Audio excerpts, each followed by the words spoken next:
ವೈದ್ಯ ಸಮ್ಮೇಳನದ ಪರವಾಗಿ ಆಯ್ತಾ ಎಲ್ಲರೂ ನಮ್ಮನ್ನ ಈ ಒಂದು ಸ್ಥಾನಕ್ಕೆ ಕರೆದಿದ್ದೇವೆ. ಪ್ರತಿಯೊಬ್ಬ ವ್ಯಕ್ತಿಗಳಿಗೂ ನಮ್ಮ ಸಂಸ್ಥೆಯ ಪರವಾಗಿ ಧನ್ಯವಾದಗಳನ್ನು ತಿಳಿಸ್ತಾ ಇದ್ದೀನಿ. ಇವತ್ತಿನ ವಿಶೇಷ ನಮಗೆ ಕೊಟ್ಟಿರೋಂಥ ವಿಶೇಷ ಬಂದು ನಾಡಿ ಚಿಕಿತ್ಸೆ ಬಗ್ಗೆ ಹೇಳಿ ಅಂತ. ಇದು ಹೇಗಾಯಿತು ಅಂದರೆ ಇದು 6ನೇ ತಲೆಮಾರು ಅಂತ ಹೇಳಿದ್ದೀನಿ ನಾನು. ನಮ್ಮ ತಂದೆಯವರು ನಮಗೆ ಗುರುಗಳು ಆಯ್ತಾ. ಅವರು ನನ್ನ 12ನೇ ವಯಸ್ಸಿಂದ ಚಿಕ್ಕ ವಯಸ್ಸು ಅಂದರೆ 12ನೇ ವಯಸ್ಸಿಂದ ಕೂಡ ನಮ್ಮ ಕೈಯಲ್ಲಿ ನಮಗೆ ವಿದ್ಯೆ ಕಲಿಸ್ಕೊಟ್ರು. ಯಾರಿಗಾದ್ರೂ ಇದನ್ನ ಹೇಳೋ ವಿಧಾನ ಹೇಳಿದ್ರೆ ಹೇಗೆ ಈ ಥರ ಕಲಿಸ್ತಾರ ಅಂತ ಕೇಳ್ತಾರೆ. ಒಂದು ಕೆಲಸ ಅವ್ರು ಹೇಳಿದ ಕೆಲಸ ಒಂದು ಮಾಡಬೇಕು, ಮತ್ತು ಅವ್ರು ಹೇಳಿದ ವಿದ್ಯೆ ಒಂದು ಕಲಿಬೇಕು. ಈ ಕಾರಣ ಏನಂದ್ರೆ ಅವ್ರಿಗೆ ಅದು ಗುರುದಕ್ಷಿಣೆ ಆಗುತ್ತೆ. ಒಂದು ಕೆಲಸ ಮಾಡಿದ್ರೆ ಅದ್ರ ಜೊತೆ ವಿದ್ಯೆ ಕಲಿಬೇಕು. ಹಾಗಿದ್ರೇನೆ ಅವ್ರು ಹೇಳ್ಕೊಡ್ತಾ ಇದ್ರು. ಈಗ ನಾವು ಕಾಲೇಜಲ್ಲಿ ಫೀಸ್ ಕೊಡ್ಬೇಕಲ್ವಾ ವಿದ್ಯೆ ಹೇಳ್ಕೊಟ್ರೆ. ಸೊ ನಮ್ಮ ಗುರುಗಳು, ನಮ್ಮ ತಂದೆಯವರು ಆಯ್ತಾ, ಅವರು 9 ವಿದ್ಯೆನ ಕಲ್ತಿದ್ರು ಆಯ್ತಾ. ಅವರು ಅಷ್ಟೇ ಪಂಡಿತ್ ಶಿವಶಂಕರಾಚಾರ್ಯ ಅಂತ ನಮ್ಮ ತಂದೆಯವರು. ನಮ್ದು ದಿಬ್ಬೂರು ಗ್ರಾಮ ಮತ್ತು ವಿಲೇಜು, ಚಿಕ್ಕಬಳ್ಳಾಪುರ ತಾಲೂಕು ಮತ್ತು ಜಿಲ್ಲೆ ಆಗಿರುತ್ತೆ.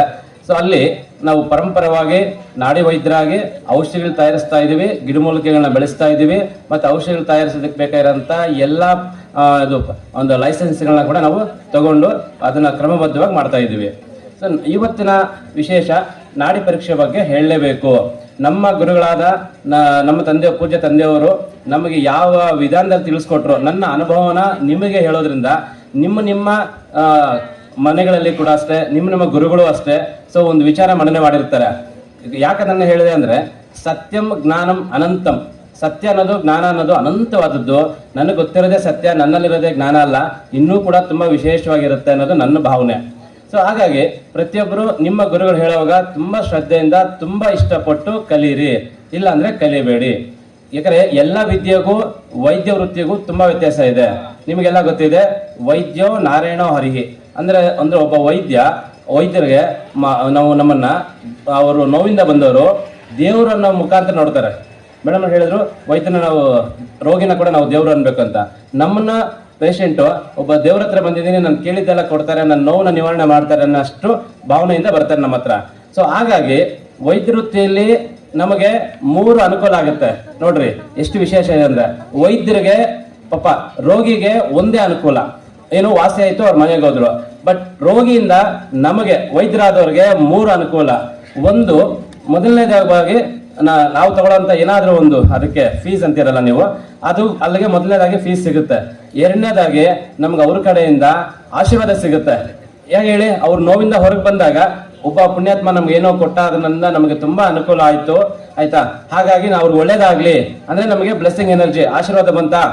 ಮೂರನೇದಿದೆ, ನಾವು ನಮ್ಮ ಹೆಸರನ್ನ ವೈದ್ಯನ ಪ್ರಚಾರ ಮಾಡಬೇಕು ಅನ್ನೋ ಅವಶ್ಯಕತೆ ಇರುತ್ತೆ. ಅದ್ರ ಅವಶ್ಯಕತೆ ಇಲ್ಲ. ಯಾಕಂದ್ರೆ ನಮ್ಮ ಹೆಸರನ್ನ 10 ಜನಕ್ಕೆ ಅವರೇ ಹೋಗಿ ಹೇಳ್ತಾರೆ, ಕೆಲವರಾದ್ರೆ ಕರ್ಕೊಂಡೇ ಬರ್ತಾರೆ. ಸೊ ಹಾಗಾಗಿ ವೈದ್ಯರಿಗೆ ರೋಗಿಯಿಂದ 3 ಅನುಕೂಲ ಆಗುತ್ತೆ ಅನ್ನೋದು ನನ್ನ ಭಾವನೆ.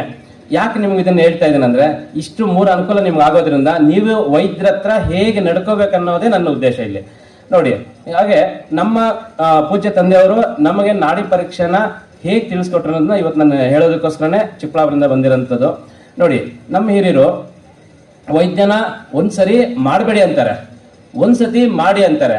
ಹೇಗೆ ಈ ತರ ದ್ವಂದ್ವದ ವಿಚಾರ ಕೊಟ್ರೆ? ಯಾಕೆ ಅಂದ್ರೆ, ಮಾಡಬೇಡಿ ಅನ್ನೋದು ಯಾವಾಗ ಹೇಳ್ತಾರೆ ಅಂದ್ರೆ, ನಾಡೀಗತಮ ವಿಜ್ಞೇಯ ಚಿಕಿತ್ಸಾಯ ಕರೋಚಿತ ಸರುಣ್ಯಂ ನರಕಂ ಹ್ಯಾಂತಿ ರುಜಾನೀಯಂ ದಿಶದ್ಗುರೈಹಿ. ನಾಡಿ ಬಗ್ಗೆ ಗೊತ್ತಿಲ್ದಿರ, ಕೂಲಂಕುಷವಾಗಿ ಕಾಯಿಲೆ ಬಗ್ಗೆ ಮಾಹಿತಿ ಇಲ್ದಿರ ಏನೇ ಚಿಕಿತ್ಸೆ ಕೊಟ್ಟು ಅದರಿಂದ ಏನೇ ಅಡ್ಡ ಪರಿಣಾಮ ಆದ್ರೂ ಅದರ ಪೂರ್ವಭಾವಿ ಕರ್ಮಫಲ ವೈದ್ಯರಿಗೆ ಬರುತ್ತೆ. ಇದು ಶತಸಿದ್ಧ ಆಯ್ತಾ. ಇದನ್ನ ಒಪ್ಕೊಳ್ಳಿ ಬಿಡ್ಲಿ, ನಮ್ಗೆ ಸಂಬಂಧ ಇಲ್ಲ ಆಯ್ತಾ. ಮತ್ತೆ ಏನಂತೀರಾ, ಬೇಸಿಜ್ವೇನ ಮಹಾ ಕಷ್ಟಂ, ವೈದ್ಯ ಕಷ್ಟ, ನೀವ್ಯಾರು ಮಾಡಬೇಡಿ. ನೋಡಿ ಹೇಗಿದೆ, ಬೇಸಿಜ್ವೇನ ಮಹಾ ಕಷ್ಟಂ, ವೈದ್ಯ ತುಂಬಾ ಕಷ್ಟ, ಯಾರು ಮಾಡಬೇಡಿ. ಮತ್ತೇನು ಈಗ ಹೇಳ್ತಿರಲ್ಲ, ಇಷ್ಟೊತ್ತು ಮಾಡಿ ಅಂದ್ರೆ ಮಾಡಿದ್ರೆ ಆಶೀರ್ವಾದ ಬರುತ್ತೆ ಅಂದ್ರೆ, ಈಗ ಮಾಡಬೇಡಿ ಅಂತ ಹೇಳ್ತಿರಲ್ಲ ವೈದ್ಯರೇ ಅಂದ್ರೆ. ನೋಡಿ, ಇದೊಂದು ವಿಶೇಷ ಇದೆ, ನಾನು ಆಗ್ಲೇ ಹೇಳಿದೆ ಆಯ್ತಾ. ನಾಡೀಗತಮ ವಿಜ್ಞೇಯ ಚಿಕಿತ್ಸಾಯ ಕರೋಚಿತ ಸರುಣ್ಯಂ ನರಕಂ ಹ್ಯಾಂತಿ ರುಜಾನೀಯಂ ದಿಶದ್ಗುರೈಹಿ. ನಾಡಿ ಬಗ್ಗೆ ಗೊತ್ತಿಲ್ದಿರ ಅವನು ಕೊಟ್ಟಿರೋಂಥ ಔಷಧಿಯಿಂದ ಏನಾದ್ರೂ ಅಡ್ಡ ಪರಿಣಾಮ ಆಯ್ತು ಅಂದ್ರೆ ಅದು ಪೂರ್ವಭಾವಿ ಕರ್ಮಫಲ ವೈದ್ಯನಿಗೆ ಬರುತ್ತೆ. ಮತ್ತೆ ಹಾಗೆ ಬರಬಾರದು ಅಂದ್ರೆ ನಮ್ಮ ಪರಂಪರೆ ವೈದ್ಯರು ಮಾಡ್ಬೇಕಿರ್ತಕ್ಕಂಥ ಒಂದು ಸರಳವಾದ ವಿಧಾನ ಏನಪ್ಪಾ ಅಂದ್ರೆ, ಯಾವರೇ ಪೇಷಂಟ್ ಬಂದ್ರು, ಅವ್ರು ಎಷ್ಟೇ ನೋವಿಂದ ಬಂದಿದ್ರು, ಎಷ್ಟೇ ಗಾಬರಿಯಿಂದ ಬಂದ್ರು, ಅವ್ರನ್ನ ಒಂದು 2 ರಿಂದ 3 ನಿಮಿಷ ಅವ್ರನ್ನ ಒಂದು ಸಪರೇಟ್ ಕೋಣೆಯಲ್ಲಿ ಅವ್ರನ್ನ ಕೌನ್ಸಿಲಿಂಗ್ ಮಾಡಿ ಕೂಡಿಸಿ ಅವ್ರ ಕೈಯಲ್ಲಿ 3ರಿಂದ 9 ಸಲ ಪ್ರಾಣಾಯಾಮ ಮಾಡಿಸಿ. ಸಾಧ್ಯವಾದ್ರೆ ಒಂದು ಗ್ಲಾಸ್ ನಮ್ಮ ತುಳಸಿ ನೀರಾಗ್ಲಿ ಅಥವಾ ಲಾವಂಚ ಬೇರ್ ನೀರಾಗ್ಲಿ ಅವ್ರಿಗೆ ಒಂದು ಗ್ಲಾಸ್ ನೀರು ಕೊಡಿ. ಮತ್ತೆ 1 ನಿಮಿಷ ಅವ್ರನ್ನ ಸೈಲೆಂಟ್ ಆಗಿ ಕುತ್ಕೊಳಕ್ ಹೇಳಿ. 30 ಸೆಕೆಂಡ್ ಆದ್ರೂ ಅವ್ರ ಉಸಿರನ್ನ ಗಮನಿಸ್ಕೊಳಕ್ ಹೇಳಿ. ಆಮೇಲೆ ಅವ್ರಿಗೆ ಕೂತ್ಕೊಂಡವ್ರನ್ನ ಅವ್ರನ್ನ ನೀವು ಅಬ್ಸರ್ವ್ ಮಾಡ್ಬೇಕಿರ್ತಕ್ಕಂಥದ್ದು ಆಯುರ್ವೇದ ಹೇಳೋದು ಆದವು ಸಮಸ್ತ ರೋಗೇಶು ಅಷ್ಟಸ್ಥಾನ ಪರೀಕ್ಷೆ, 8 ಸ್ಥಾನ ಪರೀಕ್ಷೆ ಮಾಡೋಂಥ ಲಕ್ಷಣ ಎಲ್ಲಾ ವೈದ್ಯರಿಗೂ ಇದೆ. ಆಯ್ತಾ? ಪಾಪ ಕೆಲವ್ರು ಗಮನಿಸ್ತಾರೆ, ಕೆಲವ್ರು ಗಮನಿಸ್ತಾ ಇಲ್ಲ. ಕಲಿದಿರೋರು ದಯವಿಟ್ಟು ಕಲೀರಿ, ತಪ್ಪೇನಿಲ್ಲ. ಕಲ್ತಿರೋರು ಇನ್ನಷ್ಟು ಚೆನ್ನಾಗಿ ಪ್ರಾಕ್ಟೀಸ್ ಮಾಡಿ. ಏನಿದು ಆದವು ಸಮಸ್ತ ರೋಗೇಶು ಅಷ್ಟಸ್ಥಾನ ಪರೀಕ್ಷಾ, ಇದೆಲ್ಲಿದೆ ಶ್ಲೋಕ, ಇದು ಯಾವ ಬುಕ್ ಅಲ್ಲಿ ಇದೆ ಅನ್ನೋ ಅಂತ ಡೌಟ್ ಬೇಡ. ಇದನ್ನ ನಮ್ಮ ಗುರುಗಳಾದ ನಮ್ಮ ತಂದೆಯವರ ತಂದೆ, ನಮ್ಮ ತಾತ ಅವರು ಅದನ್ನ ಅನುಭವ ವೈದ್ಯ ನಿಘಂಟುರಲ್ಲಿ ಬರೆದಿಟ್ಟಿರ್ತಕ್ಕಂಥ ಅನುಭವ ವೈದ್ಯರ ಮುಖಾಂತರ ಬರೆದಿರ್ತಕ್ಕಂಥ ಒಂದು ಶ್ಲೋಕ. ಈ ಅಷ್ಟಸ್ಥಾನ ಯಾವುದು ಅಂದ್ರೆ ಆದವು ಸಮಸ್ತ ರೋಗೇಶು ಅಷ್ಟಸ್ಥಾನ ಪರೀಕ್ಷೆ. ಯಾವ್ದು ಅಷ್ಟಸ್ಥಾನ ನೋಡಿ, ನಾಡಿ ಸ್ವರಸಂಚ ರೂಪಂಚ ನೇತ್ರ ಶಬ್ದ ಪುರೀಶಕಂ ಮೂತ್ರ ವರ್ಣಂಚ ದಿಪ್ಪಂಚ ಏತಾನ್ ದ್ವಿಷದ್ಗುರುಹು. ನೋಡ್ರಿ, ನಾಡಿ, ಸ್ವರ, ಸಂಚ, ರೂಪ, ಲಯ, ತೀಕ್ಷ್ಣ, ಮೂತ್ರ, ವರ್ಣ, ಫ್ಯಾಮಿಲಿ ಹಿಸ್ಟ್ರಿ ಇದನ್ನ ಹೇಳೋಂಗಿಲ್ಲ. ಕ್ಯಾಸ್ಟ್ ಕೂಡ ಕೇಳ್ಬೇಕಂತ ಔಷಧಿ ಕೊಡುವಾಗ ನಮ್ಮ ಹಿರಿಯರು ಅಂದ್ರೆ ನಮ್ಮ ತಂದೆಯವರು ನಮಗೆ ಹೇಳ್ಕೊಟ್ರಂತ ವಿಧಾನ. ಯಾಕೆ ನೀವು ಜಾತಿ ಬಗ್ಗೆ ಕೇಳಬಾರ್ದು ಅಂತ ಹೇಳ್ತಾರೆ ಅಂದ್ರೆ ಅವ್ರ ಆಹಾರ ಪದ್ಧತಿ ಏನಿತ್ತು, ಅವ್ರ ಸಂಪ್ರದಾಯಗಳು ಹೇಗಿತ್ತು ಅನ್ನೋ ತಿಳ್ಕೊಳ್ಳೋದಕ್ಕೋಸ್ಕರ ಇಷ್ಟು ಸ್ಥಾನನ ಚೆಕ್ ಮಾಡ್ಬೇಕಂತ. ಅವ್ರ ಅದರಲ್ಲಿ ವಿಶೇಷ ಏನು ನಾನು ಹೇಳಿದೆ, ನಾಡಿ ನೋಡಿದಾಗ ಇಲ್ಲಿ ವಾತ ಪಿತ್ತ ಕಫ ಎಲ್ಲ ವೈದ್ಯರು ನೋಡೋದು ನಾನು ಗಮನಿಸಿದ್ದೀನಿ. ಎಲ್ಲ ವೈದ್ಯರು ಮಾಡ್ತಾ ಇದ್ರಿ, ವಾತ ಪಿತ್ತ ಕಫನ ಚೆಕ್ ಮಾಡ್ಕೋತಾ ಇದ್ರಿ. ಅದರಲ್ಲಿ ನಮಗೆ ಶ್ಲೇಷಣ ಹೇಳುತ್ತೆ ಗೊತ್ತಾ, ಚಪಲಾಪಿತ್ತ ನಾಡಿ ಚ ಮಯೂರ ಬರ್ಫೋತು. ನೋಡಿ, ಶ್ಲೇಷ ನಾಡಿ ಚಪಲಾಪಿತ್ತವಾಗಿ ಆಡ್ತಾ ಇದೆ ಅಂದ್ರೆ ಮೊದಲನೇ ನಾಡಿ ಚಪಲಾಪಿತ್ತವಾಗಿ ಆಡ್ತಾ ಇದೆ ಅಂದ್ರೆ ಮಯೂರ ಬರ್ಫವತು. ಮಯೂರ ಅಂದ್ರೆ ನಿಮಗೆ ಗೊತ್ತು ನವಿಲು, ಬರ್ಫವತು ಅಂದ್ರೆ ಪಾರಿವಾಳ. ಹೌದಲ್ಲ ಗುರುಗಳೇ? ಆಯ್ತಾ? ಹಾಗಾಗಿ ಅದ್ರ ರೆಕ್ಕೆ ಪಾರಿವಾಳ ಮೇಲೆ ಹಾರುವಾಗ ಯಾವ ಸೌಂಡ್ ಬರುತ್ತೆ ಆ ಬೀಟ್ ನಾಡಿಲ್ ಬರುತ್ತೆ, ಅದನ್ನ ನಾವು ತಿಳ್ಕೊಬೇಕು. ಮತ್ತೆ ಇದು ನಮ್ಮ ನವಿಲ್ ಹೇಗೆ ರೆಕ್ಕೆ ಓಪನ್ ಮಾಡುವಾಗ ಯಾವ ಬೇಸ್ ಸೌಂಡ್ ಬರುತ್ತೆ ಆ ಒಂದು ಸೌಂಡ್ ನ ನಾವು ನಾಡಿಲಿ ಪರೀಕ್ಷೆ ಮಾಡ್ಕೋಬಹುದು. ಮತ್ತೆ ಸ್ವರತರಂಗ, ವಾಯ್ಸ್ ಆಫ್ ಸ್ಟ್ರೆಂತ್, ಅವ್ರಿಗೆ ಕೋಪ ಬಂದಾಗ ಹೇಗಿರ್ತಾರೆ, ಶಾಂತವಾದಾಗ ಹೇಗಿರ್ತಾರೆ, ನಗು ಬಂದಾಗ ಹೇಗಿರ್ತಾರೆ, ಹಾವು ನೋಡಿದಾಗ ಹೇಗಿರ್ತಾರೆ, ಬಾಂಬ್ ಬ್ಲಾಸ್ಟ್ ಆದ್ರೆ ಹೇಗಿರ್ತಾರೆ, ಜ್ವರ ಬಂದಾಗ ಹೇಗಿರ್ತಾರೆ, ಮಾತಾಡೋ ವಿಧಾನ, ನಾನು ಖುಷಿಯಾದಾಗ ಹೆಂಗ್ ಮಾತಾಡ್ತೀನಿ, ಯಾರು ಹೊಡಿತಾರೆ ಅನ್ನೋ ಅಂತ ಸಂದರ್ಭದಲ್ಲಿ ಬೈದಿದ್ರೆ ಹೆಂಗ್ ಮಾತಾಡ್ತೀನಿ, ಏನಾರು ನೋವಾದಾಗ ಹೆಂಗ್ ಮಾತಾಡ್ತೀನಿ ಅಂದ್ರೆ ನಮ್ಮ ಪಾರಂಪರ್ಯ ವೈದ್ಯರು ಎಲ್ಲರ ಪೇಷಂಟ್ನ ಇಷ್ಟು ಸ್ಥಾನಗಳು ದಯವಿಟ್ಟು ಪ್ರತಿಯೊಬ್ಬರು ಗಮನಿಸ್ಲಿ ಅನ್ನೋಂಥ ಗಮನಿಸ್ತಾ ಇರ್ತೀರಾ. ಆದ್ರೂ ಕೂಡ ನನ್ನ ಪರವಾಗಿ ದಯವಿಟ್ಟು ಗಮನಿಸುವಂತ ಪ್ರಯತ್ನ ಪ್ರತಿಯೊಬ್ಬರು ಮಾಡಿ.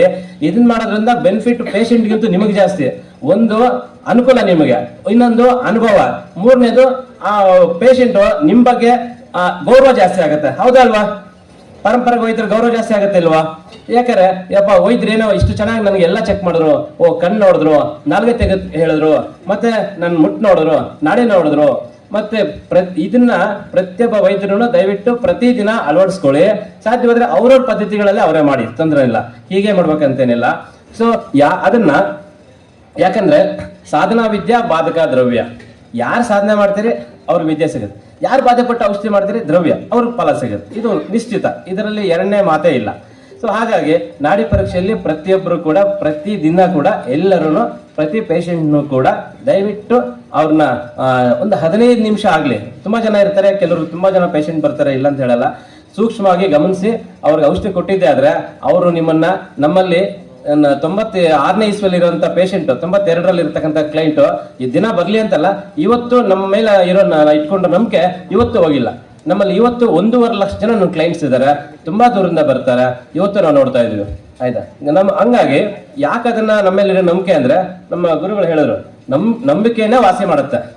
ನಾವು ಪ್ರೊಸೆಸ್, ನಮ್ಮಲ್ಲಿ ಡಯಾಗ್ನೋಸ್ ಸಿಸ್ಟಮ್ ಅಂತ ಏನ್ ಹೇಳ್ತೀವಿ, ನಾವು ಅದನ್ನೆಲ್ಲ ಪರೀಕ್ಷೆ ಮಾಡೋ ವಿಧಾನ ಏನಿದೆ ಅದು ಪೇಷಂಟ್ಗೆ ಇಷ್ಟ ಆಯ್ತು ಅಂದ್ರೆ ಅವ್ರಿಗೆ ನಾವು ಮನೋಧೈರ್ಯ ಕೊಟ್ಟಿದೀವಿ ಅಂದ್ರೆ ಅರ್ಧ ಕಾಯಿಲೆ ಅಲ್ಲೇ ವಾಸಿ ಆಯ್ತು. ಸೊ ಅವಾಗ ವೈದ್ಯರ ಮೇಲೂ ನಂಬಿಕೆ ಬರುತ್ತೆ. ನಿಮ್ಗೆ ಕೊಡೋ ಔಷಧಿಯಲ್ಲಿ ಪ್ರೊಸೆಸಿಂಗ್ ಕಂಟೆಂಟ್ ಹೇಗಿದೆ ಅನ್ನೋದು ಗೊತ್ತಿರಲ್ಲ, ಆದ್ರೆ ನೀವು ಕೊಟ್ಟಿದ್ದೆಲ್ಲ ಸ್ವಾಹ ತಗೋತಾರೆ. ನೋಡಿ, ಕೊಟ್ಟಿದ್ದೆಲ್ಲ ಸ್ವಾಹ ಅಂತ ಹೇಳಿದ್ರಿ, ತಗೊಂಡು ಅದನ್ನ ಅಡ್ಡ ಪರಿಣಾಮ ಆದ್ರೆ ಏನು ಅನ್ನೋದ್ರ ಬಗ್ಗೆ ಅವಾಗ್ಲೇ ಹೇಳಿದೆ. ನೋಡಿ, ಪ್ರತಿಯೊಬ್ಬ ಪಾರಂಪರಿಕ ವೈದ್ಯರು ಔಷಧಿ ತಯಾರಿಸುವಂತವ್ರಿಗೆ ಇದೊಂದು ಕಿವಿ ಮಾತು, ಪ್ರತಿಯೊಬ್ಬ ವೈದ್ಯರು ಏನ್ ಔಷಧಿ ತಯಾರಿಸಿರಿ ದಯವಿಟ್ಟು ನಿಮ್ಮ ಜ್ಞಾನಕ್ಕೆ ತಕ್ಕಂತೆ ಅಥವಾ ನಿಮ್ಮ ಗುರುಗಳು ಹೇಳಿದ ತಕ್ಕಂತಾನೆ ಔಷಧಿ ಮಾಡಿ, ಅದಕ್ಕೆ ಮೀರಿನೂ ಮಾಡಬೇಡಿ.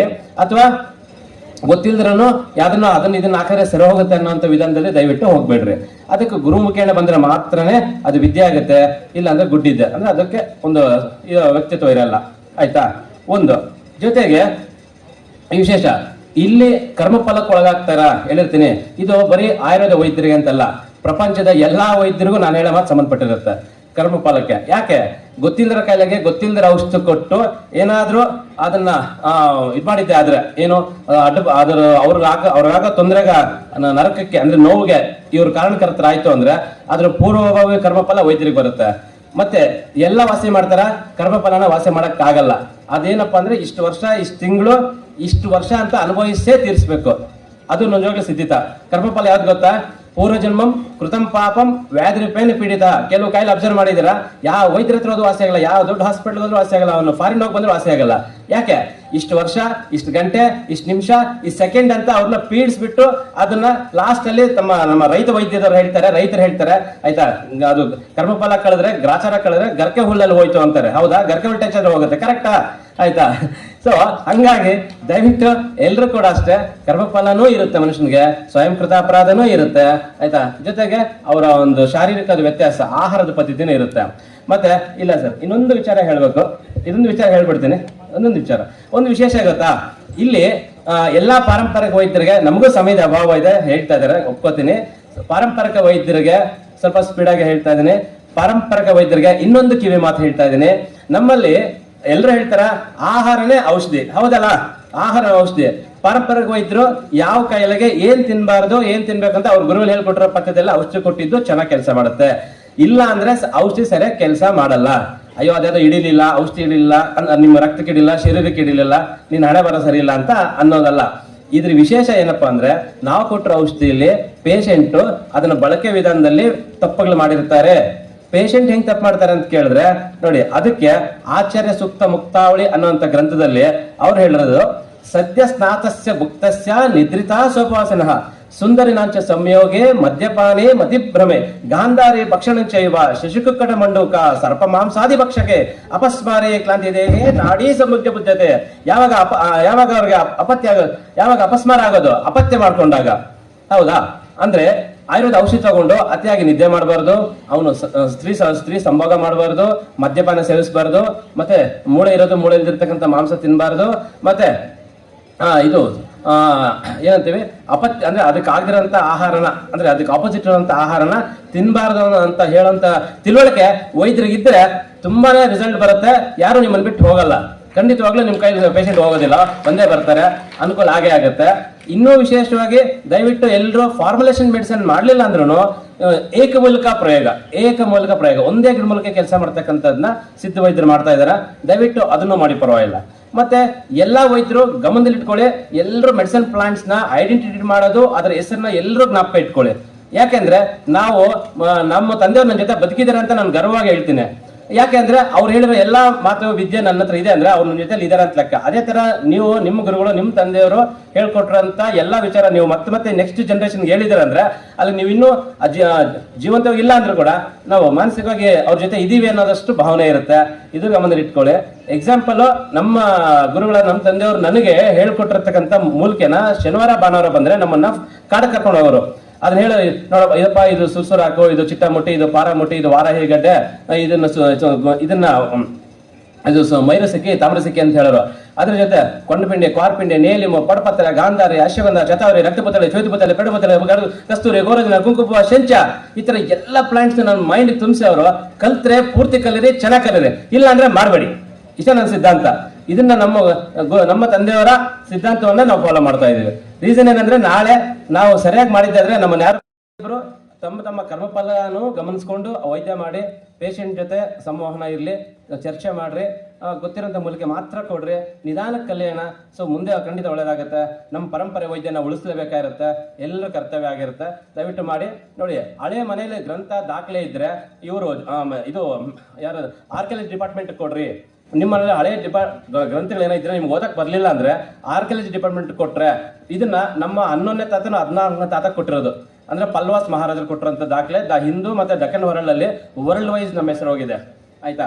ಹಾಗಾಗಿ ದಯವಿಟ್ಟು ಆ ಥರ ದಾಖಲೆಗಳು ಮಾಡಿ, ಸೊ ಅನುಭವನ ಬರೀರಿ, ಪೇಷಂಟ್ ಡೀಟೇಲ್ಸ್ ಬರೀರಿ ದಯವಿಟ್ಟು ಎಲ್ಲರೂ. ಇಷ್ಟೇ ಬರೀರಿ, ಏನು ತೊಂದರೆ ಇಲ್ಲ, ಬರೀರಿ. ವಾಸಿ ಮಾಡೋ ಮುಂಚೆ ಬರೀರಿ, ವಾಸಿ ಆದ್ಮೇಲೂ ಬರೀರಿ, ಆಯ್ತಾ. ಅವ್ರ ಕಡೆಯಿಂದ ಒಂದು ಸಿಗ್ನೇಚರ್ ಹಾಕ್ಸ್ಕೊಳ್ಳಿ, ಅಥವಾ ಈಗೆಲ್ಲ ಫೋನ್ ಇದೆ, ವಿಡಿಯೋ ಮಾಡ್ಕೊಳ್ಳಿ ದಯವಿಟ್ಟು. ಸೊ ಸಮಯದ ಅಭಾವ, ಮತ್ತೊಂದು ಸರಿ ಇನ್ನಷ್ಟು ಮಾಹಿತಿ ಬಗ್ಗೆ ನಾನು ತಿಳಿಸ್ಕೊಡಕ್ಕೆ ಖುಷಿ ಇದೆ ನಮ್ಗೆ. ಏನಾರು ಗುರುಗಳ ಏನಾರು ತಪ್ಪಾಗಿ ಮಾತಾಡಿದ್ರೆ ದಯವಿಟ್ಟು ಕ್ಷಮಿಸಿ. ನಮ್ಗೆ ನಾವು ಭಾಷಣಕಾರಕರಲ್ಲ, ನಮ್ಮ ಅನುಭವನ, ನಮ್ಮ ಕಷ್ಟನ, ನಮ್ಮ ನೋವನ್ನ ಎಲ್ರಿಗೂ ಹಂಚ್ಕೋಬೇಕಂತ ಬಂದಿರೋಂಥ ವ್ಯಕ್ತಿ, ಆಯ್ತಾ. ಒಳ್ಳೆದಾಗಲಿ. ಮತ್ತೆ ಹೊರಗಡೆ ನಮ್ಮ ಒಂದು ನಾವು ತಯಾರಿಸಿರೋಂಥ ಒಂದು ಪ್ರಾಡಕ್ಟ್ಸ್ನ ಶ್ರೀದೇವಿ ಆಯುರ್ವೇದಿಕ್ ಇಂಡಸ್ಟ್ರಿ ಅಂತ ನಾನೊಂದು ಇಂಡಸ್ಟ್ರಿ ಮಾಡಿದ್ದೀನಿ. ನಮ್ಮಲ್ಲಿ ಒಂದು 18 ಪ್ರಾಡಕ್ಟ್ ತಯಾರಿಸ್ತಾ ಇದ್ದೀನಿ. ಯಾರಾದರೂ ಔಷಧಿ ಮಾಡ್ಕೊಳಕ್ ಆಗಲ್ಲ ಅಂತ ಅವರು ನಮ್ಮ ಒಳಗಡೆ ಪ್ರಾಡಕ್ಟ್ನ ಬೇಕಾದ್ರೆ ತಗೋಬಹುದು, ನಾವು ಏಜೆನ್ಸಿನ ಕೊಡ್ತೀವಿ. ಥ್ಯಾಂಕ್ ಯು, ಧನ್ಯವಾದಗಳು. ಪ್ರವೀಣರಂಥ ಡಾಕ್ಟರ್ DS ಶಿವಸ್ವಾಮಿ ಅವರಿಗೆ ತುಂಬ ಹೃದಯದ ಧನ್ಯವಾದಗಳು ಅರ್ಪಿಸ್ತಾ, ಹಾಗೆಯೇ ಈ ವೇದಿಕೆಯ ಗೋಷ್ಠಿಯ ಗೃಹ ಸಂಪಣೆಯನ್ನು ಸಲ್ಕು ಅಂತ ಹೇಳಿ ನಾನು ಅವರಲ್ಲಿ ಕೇಳ್ಕೊತಾ ಇದ್ದೀನಿ. ಎರಡನೇ ಗೋಷ್ಠಿ ಇನ್ನು ಕೆಲವೇ ನಿಮಿಷಗಳಲ್ಲಿ ಪ್ರಾರಂಭ ಆಗ್ತಾ ಇದೆ. ಹಾಗಾಗಿ ಈ ಒಂದು ಸಂವಾದದ ಪಾರಂಪರಿಕ ವೈದ್ಯ ಪದ್ಧತಿ ಮಹತ್ವ ಅನ್ನುವಂಥ ದಾಖಲಾತಿ ವಿಷಯದ ಬಗ್ಗೆ ಮಾತಾಡಲು ಆಗಮಿಸಿರುವಂಥ ಸಂವಾದದಲ್ಲಿ ವಿನಂತಿಸಿಕೊಳ್ಳೋದೇನೆಂದರೆ, ಸಾಕಷ್ಟು ಸಮಯ ಇಲ್ಲದ ಕಾರಣ ಆ ಸಮಯವನ್ನು ಕಡಿಮೆ ಸಮಯದಲ್ಲಿ ತಮ್ಮ ವಿಚಾರಗಳನ್ನು ವ್ಯಕ್ತಪಡಿಸಬೇಕು ಅಂತ ಹೇಳಿ ನಾನು ಅವರಲ್ಲಿ ಕೇಳ್ಕೊತಾ ಇದ್ದೇನೆ. ಮೊದಲಿಗೆ ಶ್ರೀ ಈಶ್ವರಯ್ಯ ಚದುರಯ್ಯ ಮೊಟ್ಟಿಪತಿ ವಿಜಯಪುರ ಅವರು ಬಂದು ತಮ್ಮ ಅನಿಸಿಕೆಗಳನ್ನು ಹೇಳಬೇಕು ಅಂತ ಹೇಳಿ ನಾನು ಅವರಲ್ಲಿ ಕೇಳ್ಕೊತಾ ಇದ್ದೇನೆ. ಪಾರಂಪರಿಕ ವೈದ್ಯ ಸಮ್ಮೇಳನ ಎಲ್ಲ ನಮ್ಮ ವೈದ್ಯರಿಗೆ ಈಶ್ವರಯ್ಯ ಮೊಟ್ಟಿಪತಿಯವರು ವಂದನೆಯನ್ನು ತಿಳಿಸಲು ಬಯಸುತ್ತೇವೆ. ಇಲ್ಲಿ ನಮಗೆ ಟೈಮಿಂಗ್ ಕೊಟ್ಟವರು, ನಾವು ಉತ್ತರ ಕರ್ನಾಟಕದವರು, ಈ ಭಾಗದಂಗೆ ನಮಗೆ ಮಾತಾಡಕ್ಕೆ ಬರೋಂಗಿಲ್ಲ. ಹಚ್ಚಿ ಹಚ್ಚಿ ಮಗನ ಬಾರ ಅಲ್ಲಿ ಮೂಲ್ಯಾಗ ಬಿದ್ದೈತಿ, ತಗೊಂಡು ಅದನ್ನು ಕೊಟ್ಟು ತಿನ್ನಂತೀವಿ. ಆ ಪ್ರಕಾರ ನಾವು ವೈದ್ಯಕೀಯನ ಮಾಡ್ಕೊಂಡು ಬಂದಂಥ ಮಂದಿ. ಬೆನ್ನು ನೋವು ಬಂದೈತೆ ಅಂದ್ರೆ ದಮ್ಮಳಂದು ಗುದ್ದಾರ ನಾವು ದುಬ್ಬದಾಗ. ಇವನ್ನೆಲ್ಲ ಯಾಕೆ ಹೇಳ್ತೀನಂದ್ರೆ, ಈ ಏನೇನೋ ನಿಮಗೆ ಎಲ್ಲ ಥರ ಹೇಳಿ ಅದ್ರೊಳಗೇನು ಎಲ್ಲ ಚಲೋ ಚಲೋ ಮುತ್ತು ರತ್ನಗಳನ್ನ ಅಳ್ಕೊಂಡು ಎಲ್ಲ ನಿಮಗೆ ಕೊಟ್ಟಾರ. ಇವರು ನಮಗೇನಂದ್ರೆ ಹರಕ ಮುರಕ ಉಳ್ದುದು ನಮಗೆ ಇಟ್ಟಾರ. 2 ಗೋಷ್ಠಿ ಮುಗಿಸಿದ್ರು ಅವರು. ನಾಡಿ ಬಗ್ಗೆ ಹೇಳಿದರು, ಇಂದಿನ ವೈದ್ಯಕೀಯ ಮತ್ತು ನಮ್ಮ ಹಳೆ ಕಾಲಿನ ವೈದ್ಯಕೀಯ ಡಿಫ್ರೆನ್ಸ್ ಹೇಳಿದರು. ಡಿಫ್ರೆನ್ಸ್ ಖಂಡಿತವಾಗಿ ಇರುತ್ತದೆ, ಮುಂದೂ ಇರುತ್ತದೆ, ಹಿಂದೂ ಇರುತ್ತದೆ. ಈಗಿನ ಎಲ್ಲ ನಮ್ಮ ಆಧುನಿಕ ಸೈಂಟಿಸ್ಟ್ಗಳು ನಮ್ಮದೇ ಮೆಡಿಸಿನನ್ನು ಗುರುತು ಮಾಡಿಕೊಂಡು ಕಂಟೆಂಟ್ಸ್ಗಳನ್ನು ತೆಗೆದು ಮೆಡಿಸಿನ್ ತಯಾರು ಮಾಡ್ಯಾರ. ನಾವು ಕೊಡ್ತಕ್ಕಂಥ ರೋಗಗಳಿಗೂ ಅವರೇ ಕೊಡ್ತಾರೆ, ಆರಾಮಾಗಂಗಿಲ್ಲ. ಯಾಕೆ ಆಗಂಗಿಲ್ಲ?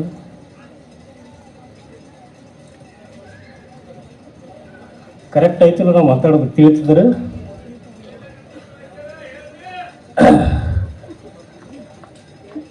ಪಾರಂಪರಿಕ ವೈದ್ಯರಿಂದ ತಿಳ್ಕೊಂಡಂಥ ಔಷಧಗಳಿಂದಲೇ ಆಧುನಿಕ ಸೈಂಟಿಸ್ಟ್ಗಳು ಕಂಟೆಂಟ್ಸ್ಗಳನ್ನು ಕಂಡು ಹಿಡಿದು ಮೆಡಿಸಿನ್ಗಳನ್ನು ತಯಾರು ಮಾಡಿ ಜನಗಳಿಗೆ ಟ್ರೀಟ್ಮೆಂಟ್ ಮಾಡಕತ್ತಾರೆ. ಇದು ಸತ್ಯ. ಮೂಲೆನೇ ಹುಟ್ಟೇಲದು ಪಾರಂಪರಿಕ ವೈದ್ಯರಿಂದ ಹುಟ್ಟೈತಿದು. ಕ್ರಿಸ್ತ ಪೂರ್ವದಿಂದ ಅಂತೇಳಿ ನಮ್ಮಲ್ಲಿ ಐತಿ. 12ನೇ ಶತಮಾನದೊಳಗೆ ಒಂದು ಯಾರೋ ಒಬ್ಬರು ಹೇಳಿದರು, ಒಬ್ಬರು ಬಸವರ ಕಾಲದಿಂದ ಪಾರಂಪರಿಕ ವೈದ್ಯರು ಹುಟ್ಟುವಂತ. ಅದಕ್ಕಿಂತ ಪೂರ್ವದೊಳಗೆ ಐತಿ. ಈ ಮಹಾಭಾರತದೊಳಗೆ ದ್ರೌಪದಿಗೆ ಕಲ್ಲುಗಳನ್ನು ಬೋಧನೆ ಮಾಡಿಕೊಡ್ತಾರ. ಅವು ಏನದ, ಒಬ್ಬೊಬ್ರು ಕಲ್ಲು ಅಂತಂದಾರ, ಒಂದರೊಳಗೆ ಏನೈತೆ ಅಂದ್ರೆ ಔಷಧಗಳನ್ನ ತಂದಾರ. ನೀವು ಪರ್ಫೆಕ್ಟಾಗಿ ಓದಬೇಕು. ನಮ್ಮ ಪಾರಂಪರಿಕ ವೈದ್ಯರಿಗೆ ಓದಕ್ಕೆ ಆಗಂಗಿಲ್ಲ, ಅದು ನಿಗಂಗಿಲ್ಲ. ನಮ್ದು ಏನೈತೆ ಅಂದ್ರೆ,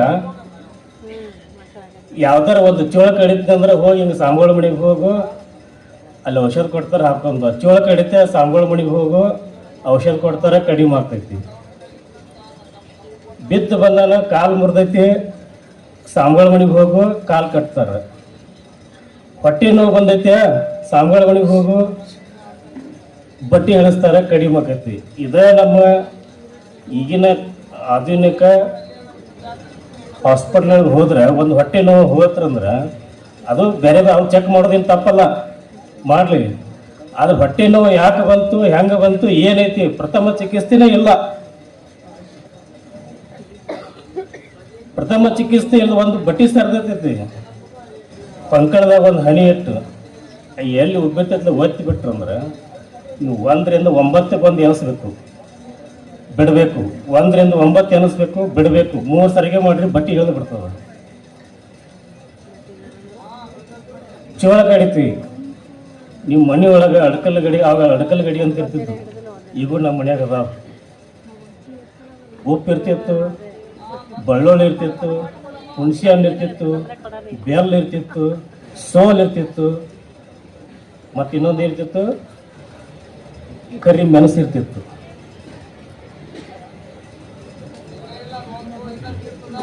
ಸಿಟಿ ಕೊಟ್ಟಾರ.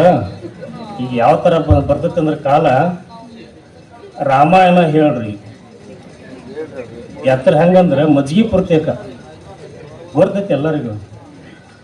ಹಂಗ ಗೋಷ್ಠಿ ಮಾಡ್ರಿ ಫಂಕ್ಷನ್ ಟೈಮ್ ಸಲುವಾಗಿ. ಅದಕ್ಕೆ ಅವ್ರು ಏನಂತಾರ, ರಾಮಾಯಣ ಹೆಂಗೆ ಹೇಳ್ತಾರಂದ್ರ, ರಾವಣ ಬಂದ ಸೀತಾನೋದ ಒಣ್ಣದೊಳಗಿಟ್ಟ, ರಾವಣ ಬಂದ ಸೀತಾನೋದ ಒಣದೊಳಗಿಟ್ಟ, ಹನುಮಂತ ಬಂದ ಸೀತಾನ ಲಂಕಾ ಸುಟ್ಟ ಸೀತಾನ ತಂದ, ರಾಮಾಯಣ ಮುಗೀತು, ಮಜ್ಜಿಗೆ ಕೊಡ್ರಿ ಅಂದ್ರು. ಈಗ ನಾವೇನಾಗಿತ್ತಂದ್ರ ಹಳೆ ವೈದ್ಯರು, ಪಾರಂಪರಿಕ ವೈದ್ಯರು ಹುಟ್ಟಿದ್ರು. ನಮ್ಮ ಶರೀರಕ್ಕೆ ಏನು ಬೇಕು, ಈ ಶರೀರಕ್ಕೆ ರೋಗ ಬರಲಾರ್ದಂಗೆ ಏನು ಬೇಕು ಅದನ್ನ ಆಹಾರ ರೂಪದಲ್ಲಿ ತಂದಿಟ್ರು. ಅದನ್ನ ನಾವು ಫಾಲೋ ಮಾಡ್ತಾ ಇಲ್ಲ. ಅದನ್ನ ನಾವು ಫಾಲೋ ಮಾಡ್ತಾ ಇದ್ದಂದ್ರೆ ರೋಗ ನಿಮ್ಮ ಮನೆ ಬಾಗಿಲು ಸುಳಿಯಂಗಿಲ್ಲ. ಎಷ್ಟು ಹೇಳ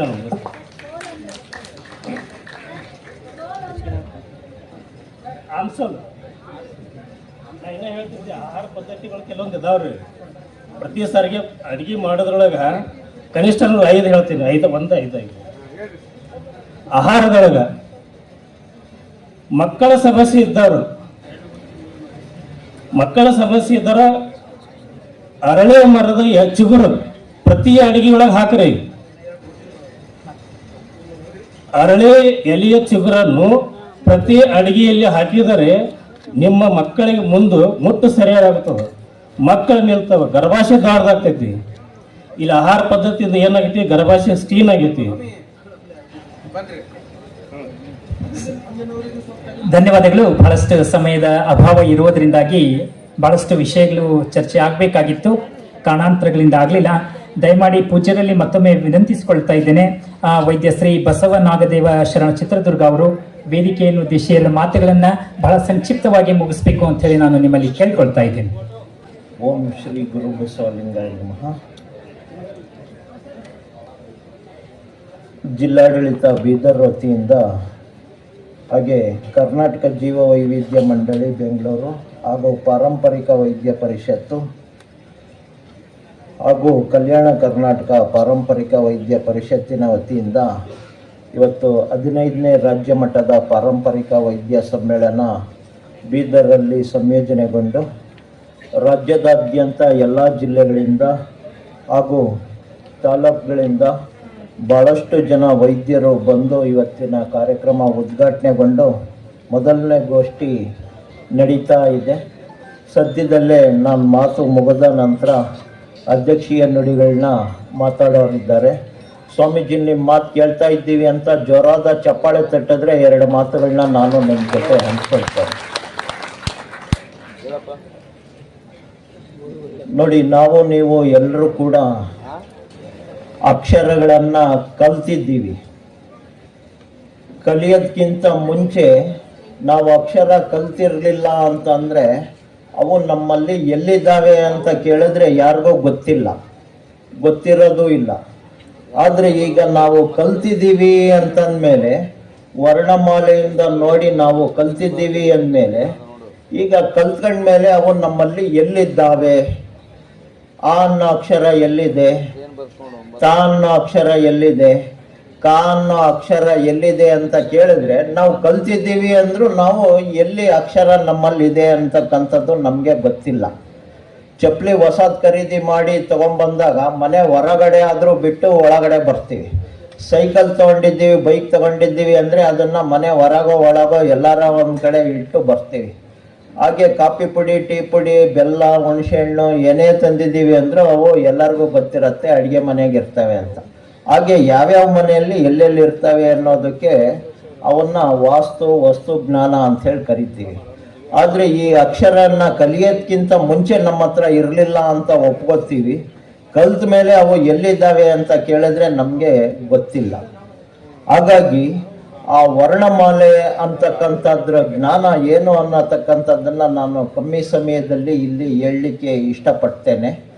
ಪಾರಂಪರಿಕ ವೈದ್ಯರು ಯಾಕಾಗಿದ್ದಾರೆ, ಯಾಕೆ ಪುರಾತನವಾದಂತಹ ಒಂದು ವಿದ್ಯೆ ನಡ್ಕೊಂಬಂದಿದೆ ಅನ್ನೋಂಥ ವಿಚಾರವನ್ನು ನಾವು ಅನುಭವ ಮಾಡೋದಾದರೆ, ನಮ್ಮ ಆಯಸ್ಸನ್ನು ಹೆಚ್ಚು ಮಾಡಿಕೊಳ್ಳಲಿಕ್ಕೆ, ಆರೋಗ್ಯವನ್ನು ಸುಧಾರಣೆ ಮಾಡಲಿಕ್ಕೆ.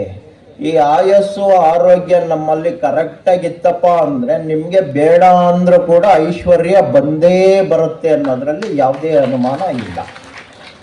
ಅದಕ್ಕೆ ಆ ಅನ್ನೋ ಅಕ್ಷರವನ್ನು ಮೊದಲು ಯಾಕಿಟ್ಟಿದ್ದಾರೆ ಅಂದರೆ, ಇಲ್ಲಿ ಹುಟ್ಟುವಂಥ ಎಲ್ಲ ಪಶು ಪಕ್ಷಿ ಪ್ರಾಣಿಗಳು ಎಲ್ಲವೂ ಕೂಡ ಅಮ್ಮ ಅಮ್ಮ ಅಮ್ಮ ಅಂತ ಕರೀತವೆ.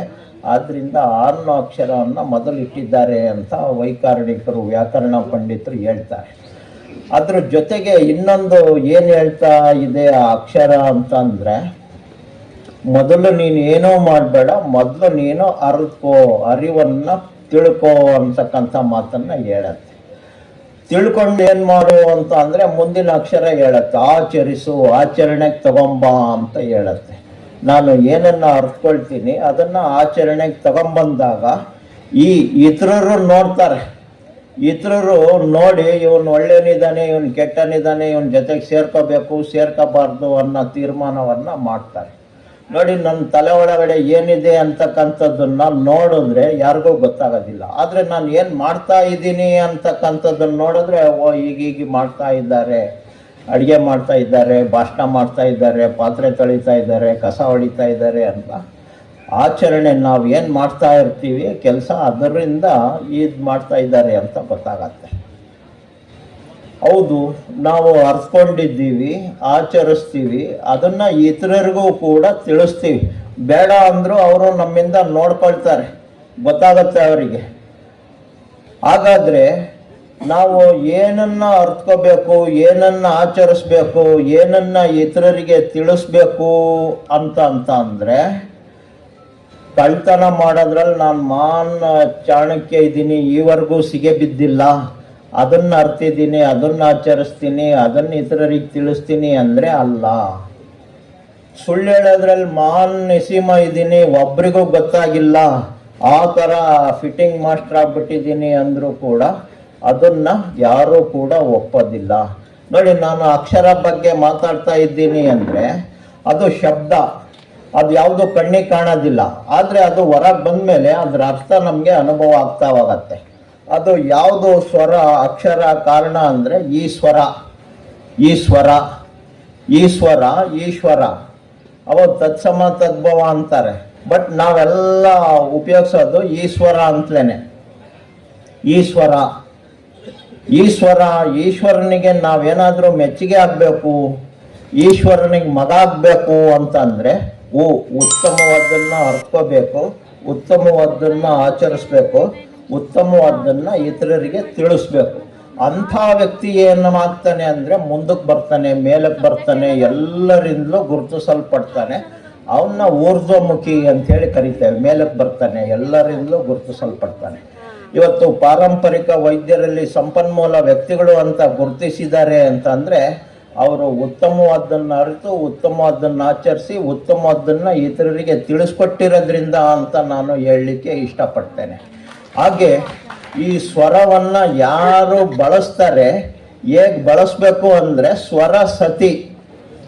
ಹೆಂಡ್ತಿಗೆ ಕಾಫಿ ಮಾಡು ಅಂದರೆ ಕಾಫಿ ಮಾಡ್ತಾಳೆ, ನೀರು ಕಾಯಿಸು ಅಂದರೆ ನೀರು ಕಾಯಿಸ್ತಾಳೆ, ಮುದ್ದೆ ಮಾಡು ಅಂದರೆ ಮುದ್ದೆ ಮಾಡ್ತಾಳೆ, ರೊಟ್ಟಿ ಮಾಡು ಅಂದರೆ ರೊಟ್ಟಿ ಮಾಡ್ತಾಳೆ. ಹಾಗೆ ನಮಗೆ ಅನುಕೂಲಕರವಾಗಿ ನಾವು ಬಳಕೆ ಮಾಡ್ಕೋಬೇಕು. ಆಯಸ್ಸು ಆರೋಗ್ಯ ಹೆಚ್ಚು ಮಾಡೋ ಹಾಗೆ ಈ ಸ್ವರವನ್ನು, ಈ ಶಬ್ದವನ್ನು ನಾವು ಒಂದು ತಾಳಕ್ಕೆ ಬಳಸಲಿಲ್ಲ ಅಂದರೆ ಅದು ಬೇಸ್ವರ ಆಗತ್ತೆ. ತಾಳ ತಪ್ಪಿದ್ರೆ ಅದು ಬೇತಾಳ ಆಗತ್ತೆ. ಆವಾಗ ದೇಹದ ಆರೋಗ್ಯನೂ ಕಳ್ಕೊಂತೀವಿ, ಮಾನಸಿಕ ಆರೋಗ್ಯನೂ ಕಳ್ಕೊಂತೀವಿ. ಹೆಚ್ಚು ಕಮ್ಮಿ ಆದರೆ ಹಲ್ಲುಗಳು ಹೋಗ್ಬೋದು, ಕೈ ಕಾಲುಗಳು ಹೋಗ್ಬೋದು, ಪ್ರಾಣನೇ ಹೋಗ್ಬೋದು. ಹಾಗಾಗಿ ನೀವೆಲ್ಲರೂ ಕೂಡ ಇಲ್ಲಿ ನಡೆಯುವಂಥ ಗೋಷ್ಠಿಗಳಿಂದ ಉತ್ತಮವಾದ್ದನ್ನು ಅರಿಸ್ಕೊಂಡು, ಉತ್ತಮವಾದ್ದನ್ನು ಆಚರಣೆಗೆ ತಂದುಕೊಂಡು, ಉತ್ತಮವಾದ್ದನ್ನು ಇತರರಿಗೂ ತಿಳಿಸೋವಂಥ ಜ್ಞಾನ, ವಿಜ್ಞಾನ, ತತ್ವಜ್ಞಾನವನ್ನು ಪಡ್ಕೊಳ್ಳೋಣ. ಆ ಮೂಲಕ ಜ್ಞಾನಿಗಳು, ವಿಜ್ಞಾನಿಗಳು ಆಗೋಣ ಅನ್ನೋಂಥ ಮಾತಿಗೆ ಕರೆ ಕಟ್ಟು ನನ್ನೆರಡು ಮಾತುಗಳನ್ನ, ಸಾನ್ನಿಧ್ಯದ ನುಡಿಗಳನ್ನ ನುಡಿಸ್ತಾ ಇದ್ದೀನಿ. ಓಂ ತತ್ಸತ್.